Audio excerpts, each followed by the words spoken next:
Assalamualaikum warahmatullahi wabarakatuh. Selamat pagi anak-anak. Bagaimana kabarnya? Masih dalam keadaan sehat? Sudah sholat duha apa belum? Kalau belum, kalian sholat duha dulu, murojaah ya. Baik, kita lanjutkan kembali materi yang kemarin, jenis-jenis kegiatan ekonomi. Kalau kemarin kita membahas jenis kegiatan ekonomi yang berkaitan dengan geografis Indonesia, berhubungan dengan Indonesia sebagai negara agraris dan maritim. Nah, sekarang kita bahas kegiatan ekonomi lain yang tidak berhubungan dengan geografis Indonesia. Seperti yang Ustaz sudah tuliskan di papan, jadi kegiatan ekonomi yang mungkin akan muncul pada masyarakat Indonesia, yang pertama itu adalah perindustrian. Nomor satu, perindustrian. Apa itu perindustrian? Kelihatan nggak? Jadi perindustrian itu adalah mengubah bahan mentah menjadi bahan jadi. Maksudnya apa bahan mentah menjadi bahan jadi? Di sini saya contohkan ada makanan, pakaian, atau kendaraan. Jadi di situ ada proses mengolah. Misalnya kalau makanan itu awalnya sayur-sayuran, daging diolah sedemikian rupa menjadi nugget misalnya. Nah, itu adalah mengolah bahan mentah menjadi bahan jadi. Atau contoh lain misalnya pakaian ya. Jadi pakaian itu tidak mungkin tiba-tiba menjadi pakaian kan. Jadi pasti ada proses yang dilakukan, diolah sehingga menjadi pakaian. Bahan dasarnya apa? Kain. Nah ya, kain itu bahan dasarnya apa? Jadi ada proses pengolahan sehingga dia menjadi pakaian gitu. Ada contoh lain adalah kendaraan. Jadi kendaraan itu tidak mungkin tiba-tiba menjadi kendaraan, pasti ada proses pengolahan sehingga menjadi kendaraan yang setiap hari bisa kita pakai. Nah, itu adalah kegiatan ekonomi perindustrian, adalah mengolah bahan mentah menjadi bahan jadi. Itu ya anak contohnya ya. Seperti yang kita bahas kemarin, misalnya pohon, kayu dijadikan menjadi buku, dijadikan menjadi kursi, menjadi meja dan lain sebagainya. Itu juga termasuk dalam perindustrian. Baik, paham ya? Jadi kegiatan ekonomi yang kedua adalah perdagangan. Nah, perdagangan ini adalah salah satu kegiatan ekonomi yang diajarkan Rasulullah Shallallahu Alaihi Wasallam. Nabi Muhammad adalah berdagang juga, ya. Jadi kegiatan ekonomi yang direkomendasikan Nabi kita. Jadi kalau perdagangan itu adalah kegiatan membeli. Jadi misalnya kita ingin berdagang, kita membeli dari produsen, itu namanya dari produsen, dan kita jual ke konsumen. Nah, apa itu produsen dan apa itu konsumen? Coba kita definisikan atau artikan satu persatu. Jadi kalau produsen itu adalah pihak atau seseorang yang melakukan produksi atau membuat sesuatu sehingga seseorang itu menghasilkan produk. Misalnya kita membuat jamu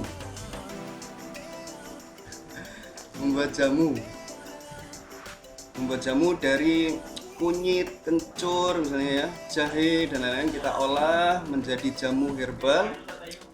Nah, itu produk minumannya itu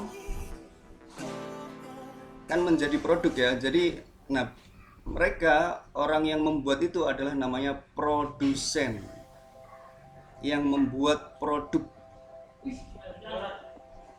Ya, paham ya? Nah, berdagang itu berarti membeli dari produsen dan nanti akan dijual lagi kepada konsumen. Ada konsumen ya. Nah, konsumen itu adalah orang yang membeli produk dari kita. Bagaimana kita menemukan konsumen? Jadi banyak cara ya untuk kita menemukan konsumen itu. Misalnya dari pasar. Sekarang lebih dimudahkan dengan era sosial media, atau kita bisa pasarkan produk-produk kita dari sosial media, WhatsApp, Facebook, Instagram, atau ada zaman sekarang itu anak-anak marketplace banyak ya. Misalnya kita punya produk desain, misalnya baju, di dunia internet tuh ada di tempat jualan baju kita, marketplace namanya Teespring dan lain-lain itu. Tapi mudahnya itu kalau di sekeliling kita bisa kita jual di pasar gitu ya. Nah, itu yang kedua adalah, yang pertama adalah perindustrian, yang kedua adalah perdagangan. Produsen tadi apa? Orang yang menghasilkan produk barang gitu ya, untuk bisa dikonsumsi atau dipakai dan dijual lagi di konsumen. Tuh. Nah, yang ketiga itu ada jasa. Nah, apalagi ya jasa itu? Coba kalian mulai pikirkan. Jadi kalau jasa itu kegiatan ekonomi yang bergerak dalam pemberian layanan. Pemberian layanan, anak-anak. Jadi kalau bisa kita simpulkan, pemberian layanan ini jasa itu wujudnya itu tidak ada, tidak berwujud, tapi manfaatnya itu bisa dirasakan. Nah, kalau tadi perdagangan itu kan ada produknya, ada bendanya, terus kita jual, jamu, pakaian dan lain-lain, ada wujudnya, terus wujudnya bendanya itu kita jual lagi. Nah, kalau jasa itu layanan yang tidak berwujud ya. Jadi kita memberikan layanan kepada orang, kita layani, kan tidak ada wujudnya bagaimana layanan itu kan, tapi manfaatnya itu bisa kita rasakan ya. Tak berwujud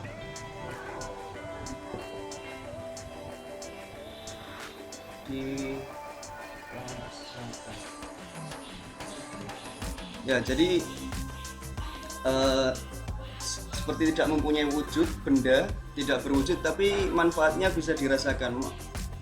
Nanti jasa ini bisa terpecah menjadi banyak hal ya.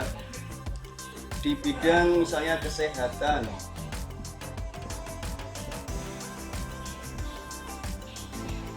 di bidang kesehatan berarti ada dokter, ada bidan, ada perawat dan lain-lain. Nah, mereka memberikan layanan, memberikan jasa. Layanan jasa itu kan wujud bendanya tidak bisa dilihat kan, tapi manfaatnya bisa kita rasakan. Kita sakit, pergi ke dokter, mendapat layanan, tidak ada wujudnya, tapi manfaatnya kita rasakan, menjadi sehat kembali. Itu ya. Ada di bidang keamanan, misalnya di bidang keamanan ada kepolisian gitu ya, tentara, satpam dan lain-lain. banyak ya. Keamanan, ada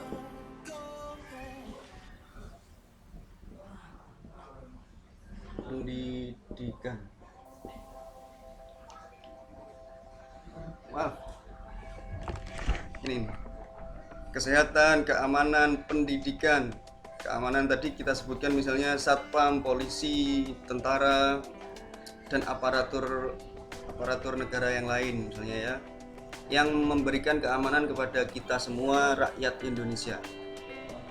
Ada pendidikan misalnya ya, guru, dosen, atau tentor-tentor di lembaga pendidikan non formal dan lain-lain ya. Dan banyak lagi jasa-jasa yang ada di sekeliling kita yang mungkin tidak bisa kita sebutkan, tapi bisa anak-anak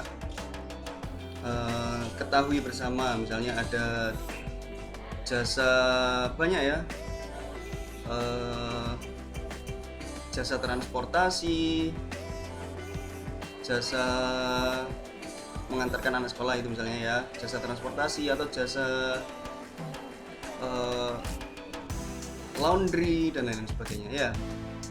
Mungkin itu anak-anak jenis-jenis kegiatan ekonomi yang kedua. Semoga anak-anak paham. Dilihat video ini ya. Terima kasih. Wassalamualaikum warahmatullahi wabarakatuh.